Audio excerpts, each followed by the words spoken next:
Hey guys, in this video I'm going to share with you how to start a dropshipping business in 2020 with Google Ads and how to stay profitable from the beginning. I'm going to go through my opinion on what you need to focus on in 2020 and what you should consider before you start your dropshipping business. So with this video, you'll be able to properly prepare and understand everything you need to know when you're starting your dropshipping business with Google Ads and what you should be able to consider throughout 2020. So the first thing I want to go through is what will change. So in my opinion, dropshipping has come really far from just finding a really good product on its own and then putting it on Facebook, Google, Pinterest, Snapchat, Instagram influencers, and then just running some ads and then hoping that it sells. So in this business now, you need some sort of skills. It's super important to focus on building those skills and focusing on knowing what works and what doesn't work, and how long you should stick with the strategy compared to how quickly you should adapt and move on. So it's important to understand marketing and sales at the same time. So this is going to be a big thing in 2020, is generally a big thing anyway. So the ones that have the skills and the ones that are developing the skills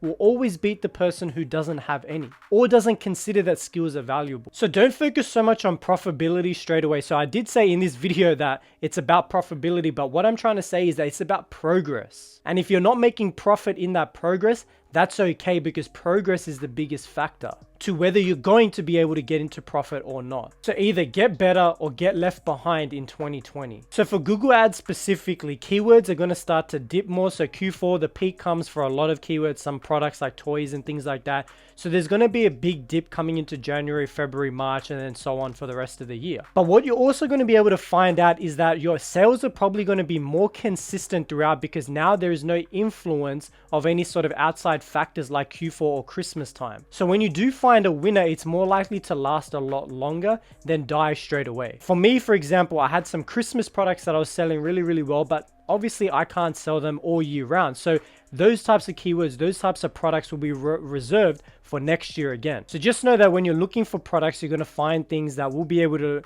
evergreen sell all year long. And what also happens is new sellers and new people come in around Q4 to be able to profit in the most profitable time of the year, right? So those people either aren't going to stay around for too long when it comes to Q1, Q2, and that you'll be able to consistently be able to get those sales and continue to grow your business. And then by the time Q4 does come around again, you're ready to dominate. So the next thing I want to touch on is branding. Now, general stores are great, and that's something that I recommend everybody starts on when they first get started, because it gives you that test different things and know what works, what doesn't work, and get your feet wet with Google Ads and understanding how it all works. From there, you want to be able to focus on your winners and be able to take them out of the general store, put them onto niche stores, and then know that that's where your real customers are going to come from. And going into 2020, I think it's going to be super important to be able to do that and know how to do that profitably in order to be able to grow your business and grow multiple businesses with e-commerce and dropshipping. For me personally, in 2020, I'm definitely going to be focusing a lot more on that. I'm still going to have general stores and things like that, but I will be transitioning a lot faster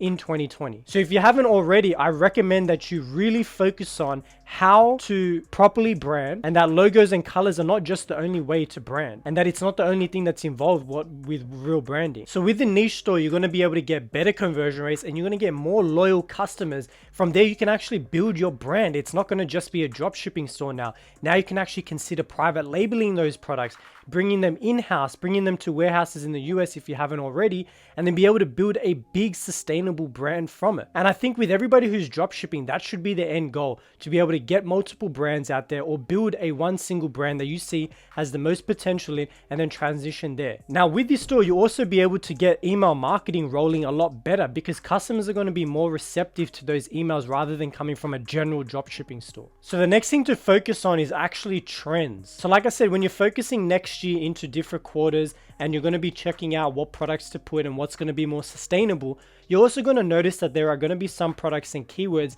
that are going to be trending at certain points in the year. And what you should do is be looking at what happened last year at what certain times in each month to know what kind of hit. So then that way, what you can do is start preparing before that month comes along. So what it's actually going to do is actually give you an advantage over competitors who actually just find the product during the trending time. And by that time, it's not too late to do. You can still do it. But by that time, they've kind of missed it a little bit. So if there were more properly prepared at the start of the trend and did their research, they would be able to capitalize on the biggest spots or the top spots on Google Ads. And what you're going to do is you're going to have done the research, you're going to be in those top spots before everybody else. And what's going to happen is, because you've been there for a little longer than everybody else, Google is going to favor you. You're going to have a better quality score than them, and it's going to be very hard to knock you down from those rankings. Obviously, as long as you've been profitable, not if you're not in profit and you're just sitting there. But more than likely, if the trend hasn't popped yet, you'd want to stay there. The only advice I have is make sure you do proper research before you consider doing any of those trends, because you don't want to set up the product and do everything and do all of this research and then the trend not work for you when the time comes, because this is something you need to prepare for maybe a month in advance or so. So if you're doing that for almost every month of the year, you want to make sure that the products you're putting up are actually going to work when the time comes. Now, this next one isn't actually something that you can prepare for, but it's something to keep in mind for 2020, and that's adapting. Because in 2019, there was a lot of changes with Facebook, even Google, there was some changes, but with all these changes, you want to make sure that you're ready to be able to adapt in every way possible, whether that be within your business, whether that be in terms of employees or your structures or the systems you have in place, the advertising platform that you're going for, if you're adding more, removing some. Because things change so quickly, you just have to keep it top of mind that you're ready to adapt, that you will adapt at any point. Now, if you want to prepare for some plans and make plans for certain things that you've had experience in, then I recommend that you do that as well. But just be prepared to adapt, and when the time comes, that you're able to just jump really fast and pivot as soon as possible, so that you're not left behind when the time comes. So if you're just getting started with Google, just focus on properly understanding how it all works, how you do the research, what works, what doesn't work, because you're going to spend a little bit of money to find out what happens, and that's inevitable. I think people try to avoid spending money because they want to be profitable straight off the bat. And I did say in this video that you can be profitable straight off the bat, and how you do that is in-depth research, making sure that everything works out. But if you're just getting started and you're not very experienced or you're not very familiar with a platform, you have to do the research and understand properly. I've had a few people in my Facebook group actually talk about this, where they're getting started, they're trying to prepare to do it, but they realize that they need to do way more research in order to start, because they don't want to get it wrong off the bat, and they also have a smaller budget to work with. So if you do have a smaller budget, just make sure that you prepare yourself more. Don't rush. Don't get into this thing where you have to execute tomorrow and launch. That's only for people who have done this time and time again and have the experience.